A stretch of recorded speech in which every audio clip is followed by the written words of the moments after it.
looking at some of the numbers out of a survey that was done online by a Kum agency, 268 live music events had already fallen by that time, the 24th of March, affecting 2,334 artists at a cost of 82 million rands.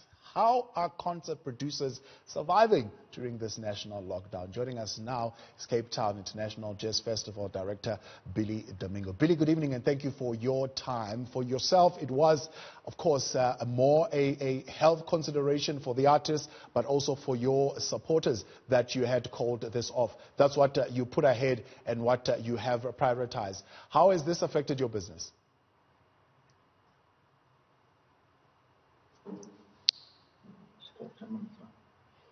Hello. Hi, Billy. How has the cancellation of the concert affected your business? Well, I think it's affected hugely because, you know, not only is there loss of income, you know, we employ 3,750 people, and that's just direct and indirect. But, you know, I don't think you can put a value to what we had to do, because it's got to be people before profits. And I mean, I think that's what the company stands for. And so whatever the amounts are, to me, it's really irrelevant. I think by what we did, we managed, hopefully, to prevent this from spreading, because at the time that we made the decision, it wasn't that relevant. You know, people were saying, hey, do you think it's going to happen? Do you think it's not going to happen? And the decision was made even before we announced it by government that, no, it's time to close this down. What are the thoughts floating around as far as moving from live gigs to digital gigs? What is your thinking? You know, I think that it's going to be the way for a long time to come. I don't see this thing ending in the near future. I think that we're going to have to get used to it.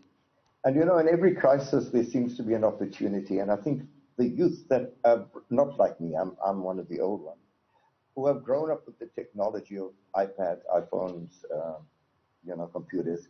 The technology of viral streaming at virtual concerts wouldn't be new to them. I think we're going to have, as a people and as a nation, we're going to get used to doing this. And I think it's the way into the future, and I think we're going to get a bigger reach than the 38,000 people that possibly we would have had at the concert. You know, I mean, I think it would be a bigger reach for us, bigger reach for the sponsors, bigger reach for the people, and we could possibly share the artists more with the general populace than we would have if it was just at the festival. I hope that answers the question. It certainly does. And some artists have been talking about government support, saying support funding would probably be quite critical in this move or in this diversification. What is your thinking?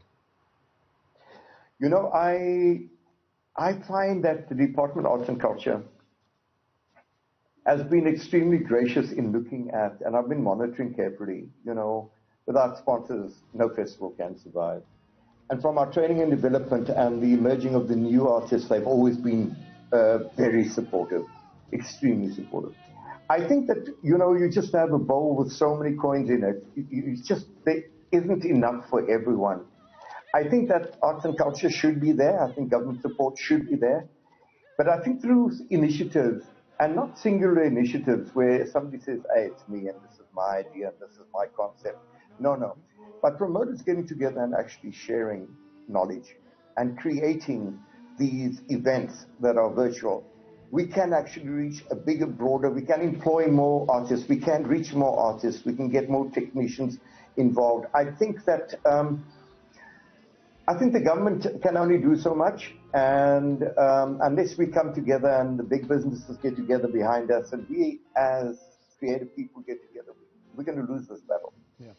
An event like the Cape Town International Jazz Festival, highly reliant on corporates and sponsorship actually coming on board. How does that work out for you going forward in terms of packaging, because what COVID-19 has done is that even corporates right now might not be as willing to extend their budgets as they were before this pandemic strike. How does that work out for you in terms of readjusting your offering and packaging for them to be able to come on board? I mean, you're talking about 38,000 in terms of audience going forward. Certainly those audiences are going to shrink, and you're probably going to be looking more at theaters more than big venues. Interesting question. I think that sponsors would like to get their brand out to the public. By doing a live concert, there would be product that's available to the 38,000. But I think that if we can get a show that is on the virtual band, we can actually get to a lot more people, and the product can be visible. And with our mother company and supporting us as ESP very, very well, we've actually come to the conclusion that we're going to put packages together. So watch this space. I loathe to put it out in the market right now, and I said, I will share it with the rest of the promoters. I think we are going to be forming a union, but there's going to be a lot of ideas that are going to relate to sponsors. You know that the sponsor can get to, let's use an example, go on a television station like yours, and you can go out to the poorest of the poor because it doesn't have to be on a pay-per-view system.